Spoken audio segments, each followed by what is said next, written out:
하나님은 우리를 사랑하십니다. 우리가 하나님이 주시는 복과 은혜를 누리며 살기를 원하십니다. 하지만 하나님이 우리에게 약속하시고 예비하신 복을 우리가 누리지 못하는 데는 죄가 있습니다. 죄는 하나님과 우리 사이를 갈라놓고 하나님이 예비하신 복을 받지 못하도록 차단합니다. 인간의 가장 근본적인 문제는 바로 죄의 문제입니다. 죄의 문제가 인간을 불행하게 만들고 또 고통 가운데 살게 만들며 더 나아가서 죽음에 이르게 하고 영원한 멸망에 이르게 합니다.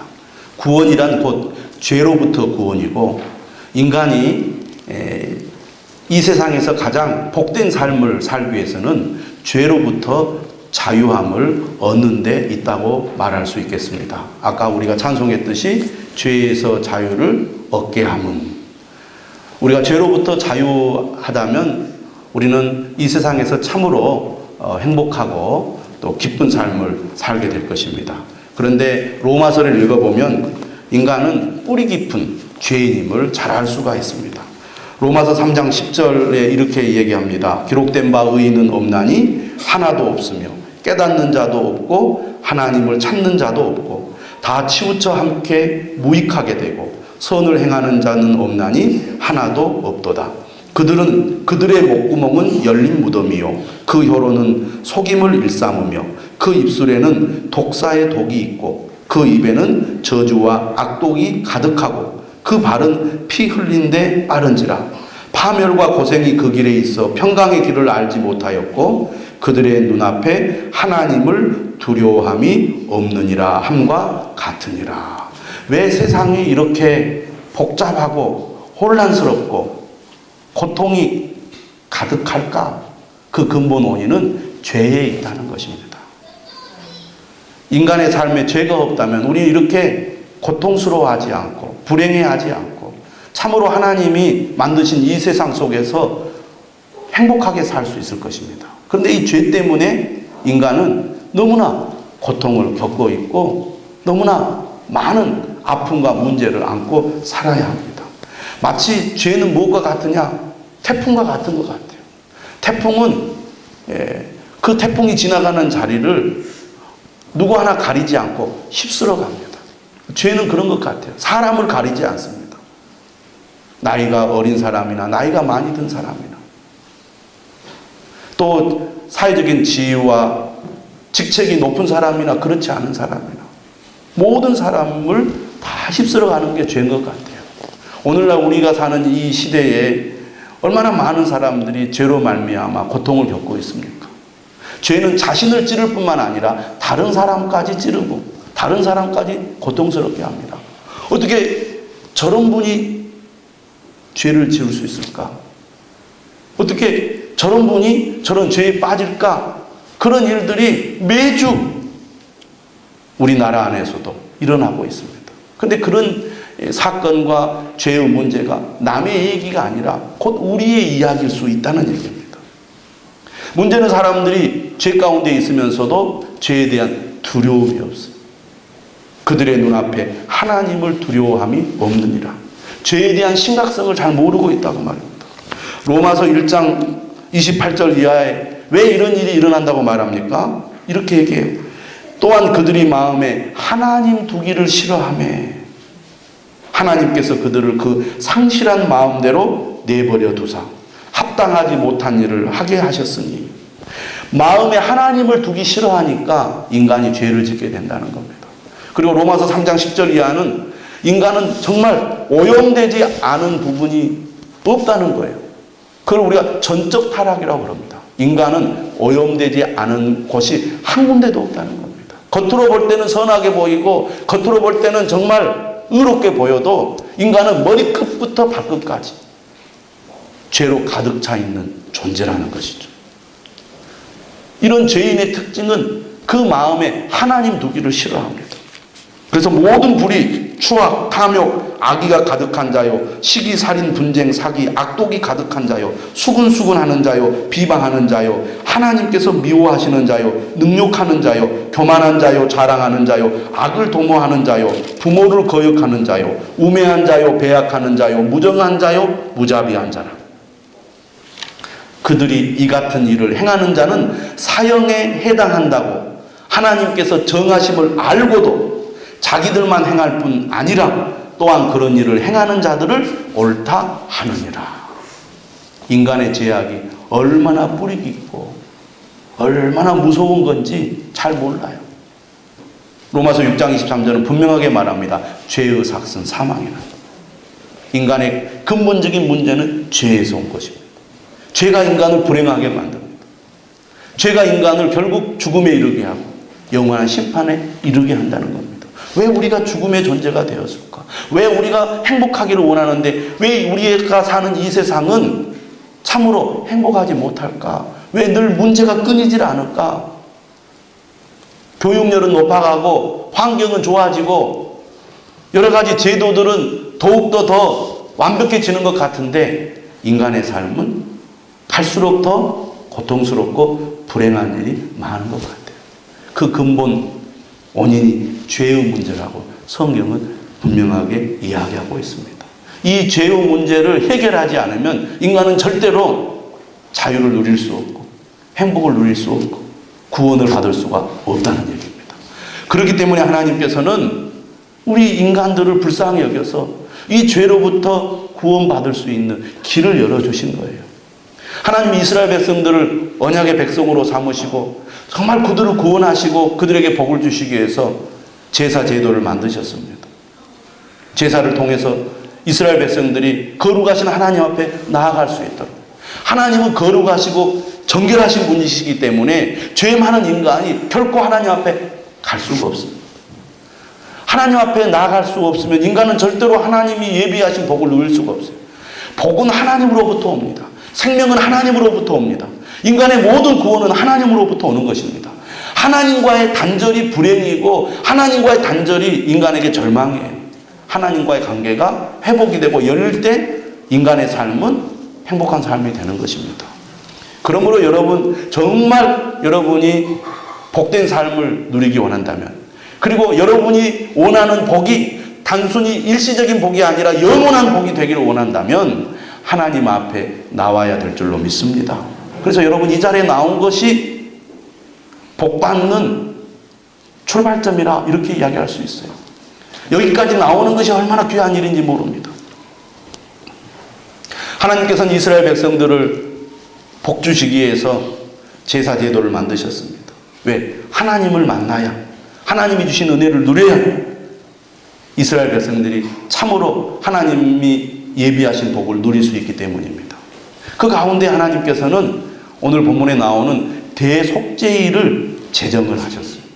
이스라엘 백성들이 죄를 지으면 하나님 앞에 나아가 속죄제를 드림으로 죄를 속죄할 수 있었습니다. 그런데 그럼에도 불구하고 인간의 죄가 완전히 다 깨끗하게 되지 못하기 때문에 하나님은 1년에 한 번 이스라엘 달력으로 7월 10일에 이스라엘 백성들이 지은 모든 죄를 한꺼번에 속죄할 수 있는 날을 마련해 주셨습니다. 그것이 바로 대속죄일입니다. 오늘 본문에 나오는 레위기 16장 말씀이 바로 대속죄일입니다. 이스라엘 백성들에게 있어서 가장 축제의 날이고 가장 기쁜 날이 바로 대속죄일입니다.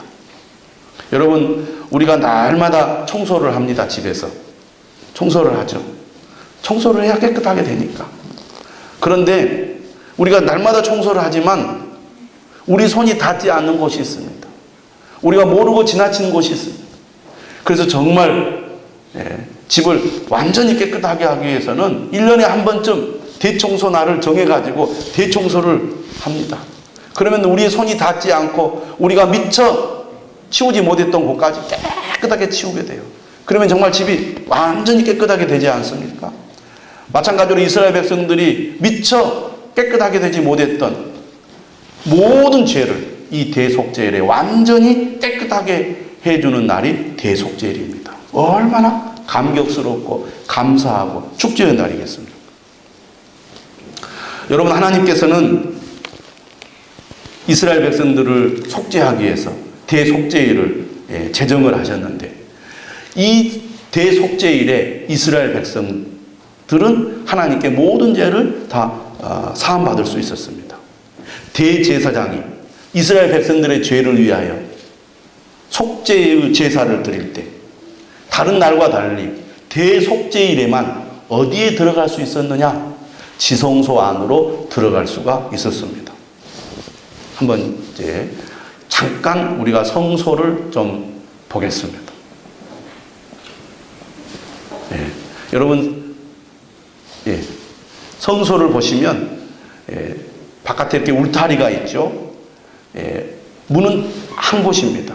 문 저 앞에 보이는 문으로 들어가면 뭐가 있습니까? 번제단이 있습니다. 저 번제단에서 짐승을 잡고 불로 태워서 하나님 앞에 제사를 드립니다. 그리고 저 안에 이제 그 천막 안, 성소 안으로 제사장이 날마다 들어가서 이제 향을 피우고 또 일주일에 한 번 진설병, 떡을 12개를 이렇게 늘 올리게 되죠. 그리고 그 안에 휘장이 이렇게 치어져 있습니다. 한번 다른 거 보여줘 보시죠. 그래서 지금 오른쪽에 있는 그 곳이 성소고, 휘장 왼쪽으로 있는 곳이 지성소입니다. 저 지성소는 1년에 한 번 대제사장만 딱 들어갈 수가 있습니다. 그래서 여러분 보시면 휘장 왼쪽에 지성소를 보시면 법궤가 있죠. 언약궤입니다. 그 언약궤를 덮고 있는 것을 속죄소라고 그러고, 그 속죄소 위에 그룹 두 천사가 이렇게 날개를 펴고 속죄소를 덮고 있습니다. 근데 이 속죄소 위에 하나님이 임재를 하셔요. 그래서 이 대속죄일에 대제사장이 저 휘장을 이렇게 치우고 안으로 들어가서 하나님 앞에 제사를 드림으로 대속죄일 제사를 드리게 되는 것입니다. 근데 저곳은 오직 대제사장만 1년에 한 번 들어갈 수가 있어요. 오늘 본문 2절에 이렇게 말합니다. 여호와께서 모세에게 이르시되 내 형 아론에게 이르라. 성소의 휘장 안, 법궤 위, 속죄소 앞에 아무 때나 들어오지 말라. 그리하여 죽지 않도록 하라. 이는 내가 구름 가운데에서 속죄소 위에 나타남이니라. 하나님은 거룩하신 분이기 때문에 인간이 감히 하나님 가까이 접근할 수가 없어요. 하나님을 볼 수가 없어요. 죽습니다. 여러분, 레위기 10장에 보면 아론의 두 아들 나답과 아비후가 하나님이 정한 불이 아닌 다른 불을 가지고 분향을 하려다가 죽임을 당합니다. 하나님은 거룩하신 분이에요. 하나님의 명령을 어긴 인간이 살 수가 없는 것입니다. 그만큼 죄는 무서운 것이고, 죄를 가진 인간이 감히 하나님 앞에 설 수가 없다는 겁니다. 그래서 아무 때나 하나님이 임재하시는 속죄소 앞으로 갈 수 없도록 하나님이 막으신 거예요. 그래서 이제 대속죄일에 대제사장이 속죄소에 가서 이스라엘 백성들을 위해서 속죄 제사를 드려야 하는데, 속죄 제사를 드리려면 먼저 무엇이 있어야 했느냐? 대제사장이 먼저 자기 죄를 속죄하는 절차를 밟아야 했어요. 대제사장이 매우 중요하죠. 우리가 레위기를 보면 제사의 종류가 나오고 그 다음에 제사장에 대해서 나옵니다. 왜냐하면 이스라엘 백성들을 위해서 제사를 집례하는 제사장의 역할이 중요하기 때문입니다. 대속죄일에도 마찬가지입니다. 이스라엘 백성들을 위해서 죄를 속죄하는 제사를 드리기 위해서는 먼저 대제사장이 자기 죄를 속죄하는 절차를 밟아야 돼요. 그래서 3절에 보면 수송아지를 속죄제물로 잡게 되어 있습니다. 그리고 옷도 평소에 입던 화려한 옷을 벗고 세마포 옷을 입고 정말 겸손한 마음으로 하나님 앞에 나아가야 했습니다. 그리고 난 다음에 그리고 난 다음에 백성들을 위해서 속죄 제사를 드리는데, 이 대속죄일의 속죄 제사의 특징이 있습니다.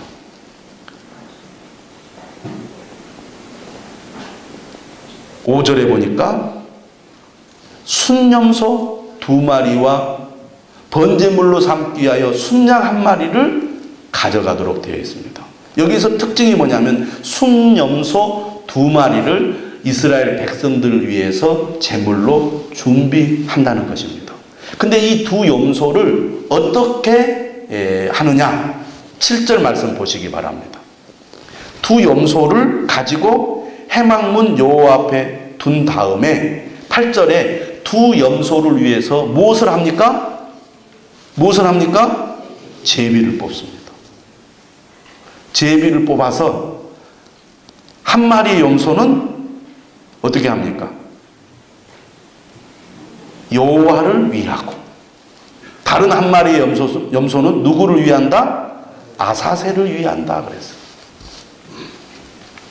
그래서 아론은 여호와를 위하여 제비 뽑은 한 마리 염소를 속죄제로 드립니다. 속죄제로 드린다는 것은 염소를 죽여서 피를 뿌린다는 것을 의미해요. 그런데 아사셀을 위한 염소는 어떻게 합니까? 10절에 산채로 여호와 앞에 두었다가 그것으로 속죄를 하고 아사셀을 위하여 광야로 보내게 되어 있습니다. 자세한 내용이 이제 11절 이하에 설명이 되어 있습니다.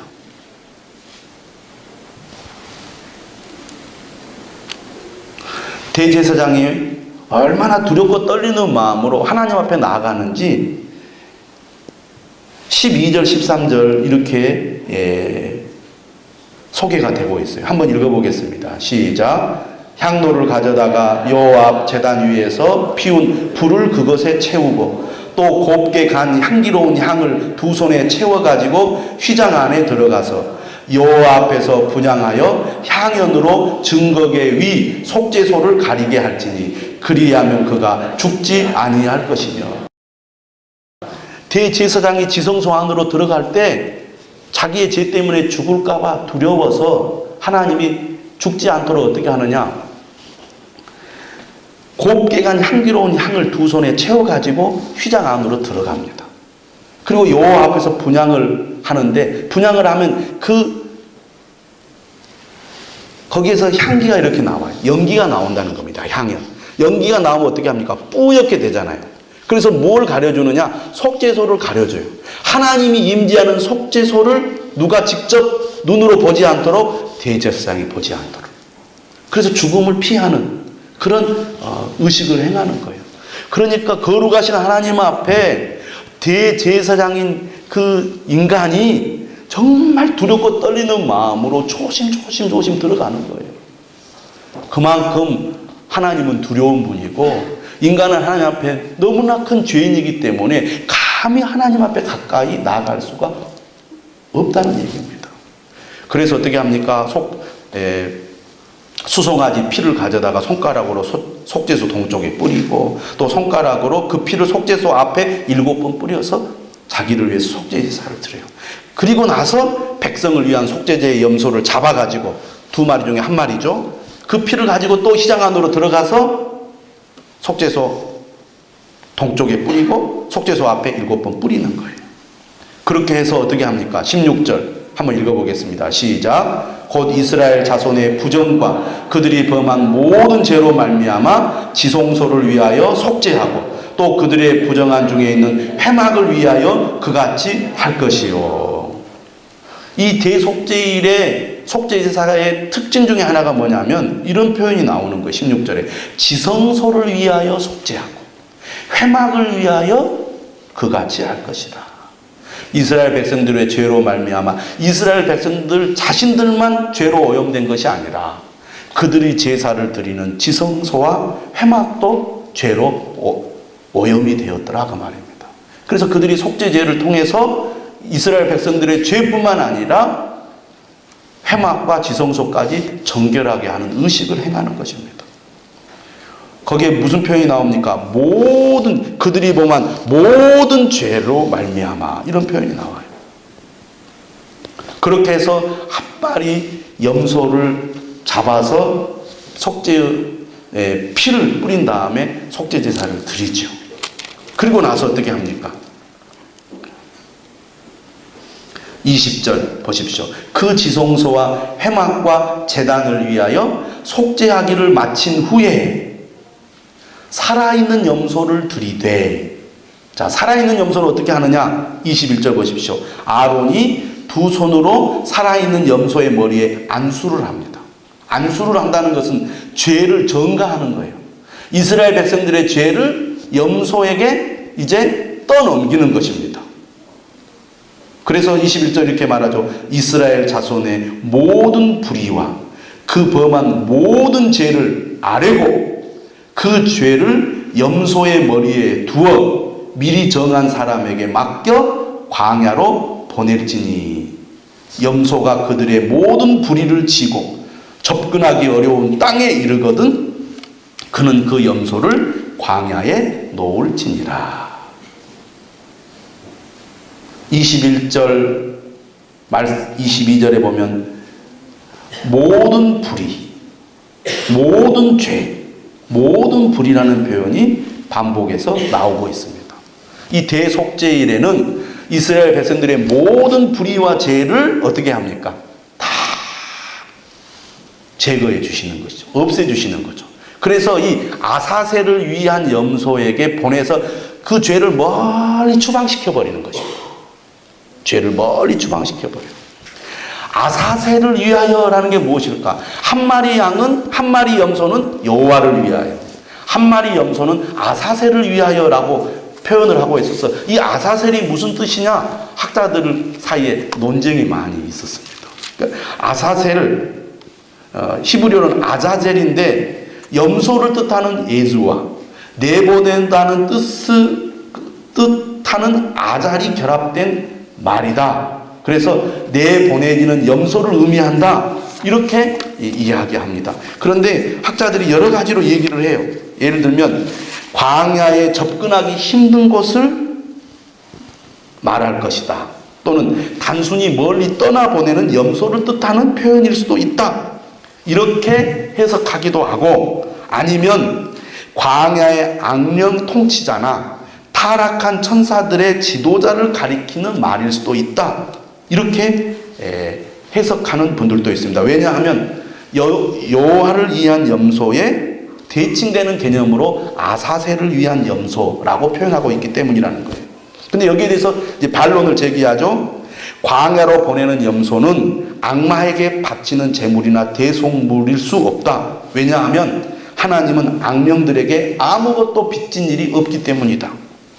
성경은 이 악령들을 달래야 한다고 암시하는 것이 없기 때문에 이것은 악마에게 바치는 제물이나 대속물은 아니다. 이렇게 해석을 해요.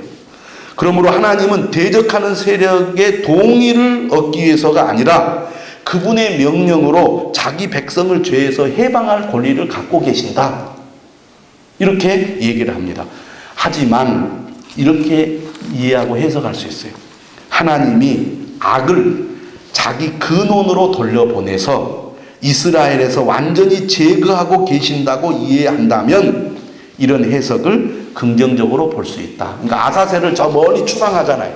이 추방하는 의식을 우리가 통해서 볼 때 이스라엘 백성들에게 있는 죄를 저 멀리 죄의 근원인 세상 밖으로 보낸다는 그런 의미로서 아사셀이 광야의 악령 통치자나 타락한 천사들의 지도자를 의미할 수 있다. 이렇게 이야기하는 거예요. 근데 많은 학자들이 이 해석을 추천을 합니다. 결론적으로 이 염소를 놓아주는 것은 이스라엘 백성들에게 있던 죄를 본래 속하는 것으로 보내는 것이죠. 광야는 마귀들과 악한 세력들이 거주하는 것으로 간주되었습니다. 그래서 그중 하나를 아사셀이라고 불렀을 것이다. 이렇게 얘기하는 것이죠. 그러므로 죄는 하나님의 언약 백성 가운데가 아니라 불모지의 거칠고 악한 영들 가운데 속해 있기 때문에 하나님은 죄를 그곳으로 보내신다는 거예요. 너희가 꾸민 죄들이 여기 있다. 이제 다시 가져가거라. 그것들은 더 이상 우리를 지배할 힘이 없다. 그런 의미로 아사셀을 위한 염소를 저 멀리 광야로 내쫓는다는 거예요. 랍비의 글들에 보면 처음에는 살아있는 염소를 광야에서 놓아주어서 이리저리 돌아다니게 했다고 합니다. 하지만 나중에는 염소의 바위를 매달아서 높은 절벽 아래로 밀어 떨어뜨려 가지고 염소가 땅에 닿기 전에 죽게 했다는 거예요. 이것은 무엇을 의미하느냐면 염소는 절대로 돌아올 수 없다는 것이죠. 죄는 추방되어 돌아올 수가 없고 죄사함은 취소될 수가 없다는 그런 의미로 아사셀을 위한 염소를 광야로 내보냈다는 것이죠. 그러니까 속죄는 하나님이 임재하시는 그 속죄소에서 이루어지고 죄는 세상 가장 먼 곳으로 추방이 된다는 거예요. 정결은 하나님의 거주지에서 이루어진 그분의 행위에서 비롯되고 생각할 수 있는 한 최대한 멀리 옮겨진다는 것입니다.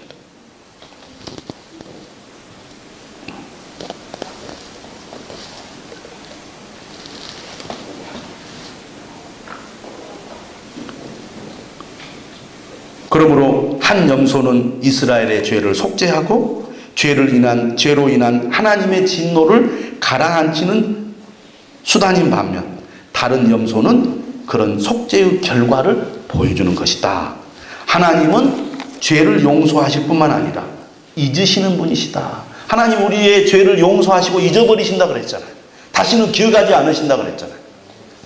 속죄를 위한 여호와를 위한 염소와 아사셀을 위한 염소를 통해서 하나님은 우리의 죄를 속죄하시고 죄를 멀리 보내셔서 다시는 기억하지 않으신다. 그런 의미가 있습니다. 이렇게 1년에 한 번 이스라엘 백성들이 자신의 모든 죄를 용서받았다는 그런 안도감을 얻게 됩니다. 우리가 이 지난 1년 동안 하나님 앞에 알고 지은 죄, 모르고 지은 죄 많았지만 대속죄를 통해서 하나님이 모든 죄를 용서해 주셨으니 감사합니다. 죄로부터 자유함을 얻었어. 다시 하나님 앞에 나아갈 수 있는 은혜를 얻었으니 얼마나 기쁘고 감사하겠습니까? 인간의 근본적인 문제는 죄의 문제예요. 죄의 문제가 해결되는 것이 인간에게 가장 기쁘고 복된 일이고 그것이 바로 구원이라는 것입니다. 대속죄를 통해서 하나님은 얼마나 그의 백성들을 사랑하시는지 그리고 그 백성들이 죄로부터 자유함을 얻어서 하나님이 예비하신 구원과 하나님이 예비하신 복을 누리기를 하나님이 원하신다는 것을 분명히 보여주고 있습니다. 이 대속죄의 의식들은 장차올 실제의 그림자라고 할 수 있습니다. 이 대속죄의 의식은 그리스도의 사역을 예고한다고 할 수가 있어요. 그 의식들은 완벽한 대제사장 역할을 하실 분을 가리키는 거예요. 누가 완벽한 대제사장이 되십니까? 바로 예수 그리스도시죠. 예수 그리스도는 자신의 죽음으로 완전한 속죄제를 드리고 자기 생명으로 완전한 번제를 드리며 세상 죄를 지고 가는 완전한 아사셀을 위한 염소가 되십니다. 이스라엘이 매년 지키라고 명령받은 영원한 규례는 이제 대속죄일이 갈보리의 날, 십자가의 날로 바뀌었기 때문에 더 이상 필요하지 않아요. 이 대속죄를 통해서 예수 그리스도가 얼마나 우월하신지를 우리는 깨닫게 됩니다. 히브리서가 정말 그걸 잘 표현하고 있는 것 같아요. 여러분 히브리서를 한번 우리 다 같이 찾아보겠습니다.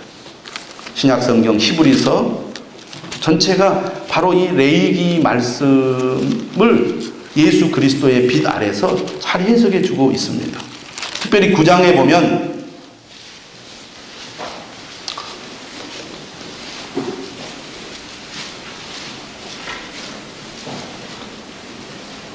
(9장 7절에) 이런 말씀이 있습니다. 오직 둘째 장막은 대제사장이 홀로 1년에 한 번 들어가되 자기와 백성의 허물을 위하여 드리는 피 없이는 아니하나니. 9절 이 장막은 현재까지의 비유니 이에 따라 드리는 예물과 제사는 섬기는 자를 그 양심상 온전하게 할 수 없나니 이런 것은 먹고 마시는 것과 여러 가지 씻는 것과 함께 육체의 예법일 뿐이며 개혁할 때까지 맡겨둔 것이니라. 그리스도께서는 장래 좋은 일의 대제사장으로 오사 손으로 짓지 아니한 것 곧 이 창조에 속하지 아니한 더 크고 온전한 장막으로 말미암아 염소와 송아지의 피로 하지 아니하고 오직 자기의 피로 영원한 속죄를 이루사 단번에 성소에 들어가셨느니라. 아멘. 예수님은 아사셀을 위한 염소처럼 우리 죄의 짐을 짊어지셨습니다. 그리스도는 우리 죄의 짐을 짊어지셔서 그것을 담당하셨습니다. 고린도후서 5장 21절도 하나님이 죄를 알지도 못하신 이를 우리를 대신하여 죄로 삼으셨다고 말합니다. 베드로전서 2장 24절도 그가 친히 나무에 달려 그 몸으로 우리 죄를 담당하셨다고 말씀하고 있습니다. 히브리서 9장 28절도 뭐라고 말합니까? 그리스도도 많은 사람의 죄를 담당하시려고 단번에 들이신 바 되셨다고 말씀하고 있습니다. 예수 그리스도께서 아사셀을 위한 염소가 되셨다는 거예요. 히브리서 13장 14절은 뭐라고 말합니까? 아사셀을 위한 염소를 진영 밖으로 내보냈듯이 예수님도 도성 밖에서 죽임을 당하셨다는 거예요. 하지만 과거의 대제사장들은 다른 사람을 위해 제사를 드리기 전에 자기 죄를 위해 제사를 드려야 하는 죄인이었습니다. 그렇지만 예수님은 완전히 무음하시기 때문에 그럴 필요가 없으셨죠. 과거의 대제사장들은 수송아지와 염소의 피를 드렸습니다. 하지만 예수님은 자신의 피를 드리셔서 우리의 모든 죄를 해결하셨습니다. 과거의 대제사장들은 매년 대속죄일 제사를 드려야 했습니다. 하지만 예수 그리스도는 단 한 번 자신을 제물로 드려서 모든 사람과 모든 시대에 충분하심을 입증하셨습니다. 그리스도의 속죄의 죽음이 가져온 놀라운 결과는 우리가 예수의 피를 힘입어 성소에 들어갈 담력을 얻었다는 것입니다. 히브리서 10장 19절의 말이에요. 그리스도께서 죽으셨기 때문에 모든 신자는 거룩하신 하나님이자 자유로우신 아버지 앞에 아무런 방해 없이 직접 나아가게 된 것입니다. 그리스도가 십자가에 못 박혔을 때 성소와 지성소를 구분하는 성전 휘장이 둘로 찢어졌고 그를 믿는 모든 사람은 아무런 방해 없이 하나님 앞으로 나아갈 수 있게 되었습니다. 스펄전 목사님 19세기 유명한 영국의 설교가가 이렇게 얘기합니다. 그리스도의 피는 완전히 충분합니다. 그리스도의 피가 감당하지 못할 사람은 없습니다. 그리스도의 피가 씻지 못할 죄는 없습니다. 그리스도의 피는 아무리 많은 죄도 깨끗하게 할 수 있으며 아무리 많이 쌓인 죄책도 없앨 수 있습니다. 여러분, 오늘 우리의 삶도 죄 때문에 많은 수치와 좌절과 고통을 겪습니다. 하지만 예수 그리스도께서 우리 죄의 문제를 해결해 주셨습니다. 오늘 우리 그리스도인들로 죄 때문에 괴로워하고 죄 때문에 좌절하고 죄 때문에 삶이 무너지는 경우가 얼마나 많은지 모릅니다. 우리가 살 길은 오직 예수 그리스도의 십자가를 바라보는 것밖에 없습니다. 예수 그리스도의 십자가를 붙드는 것밖에 없습니다. 그래야 우리가 죄를 이길 수 있습니다. 왜냐하면 예수 그리스도께서 우리 죄를 위하여 십자가에 죽으셔서 우리 죄의 문제를 해결해 주셨기 때문입니다. 예수 그리스도로 말미암아 죄의 자유함을 누리시기를 바랍니다. 이스라엘 백성들은 대속죄일에 자기를 괴롭게 하라는 명령을 받습니다. 자기를 괴롭게 하라는 것은 금식하면서 회개하라는 거예요. 여러분, 하나님께서는 우리로 하여금 예수 그리스도로 말미암아 회개의 은혜를 주셨습니다. 정말 사람들은 다 손가락질하고 너는 이제 끝이야, 너는 더 이상 희망이 없어 라고 말할 때 십자가를 바라보고 십자가를 붙드는 사람에게 용서의 은혜를 베푸시고 새로운 시작을 허락하시는 그 주님의 은혜를 저와 여러분들이 다 누릴 수 있기를 주님의 이름으로 축원합니다. 찬송.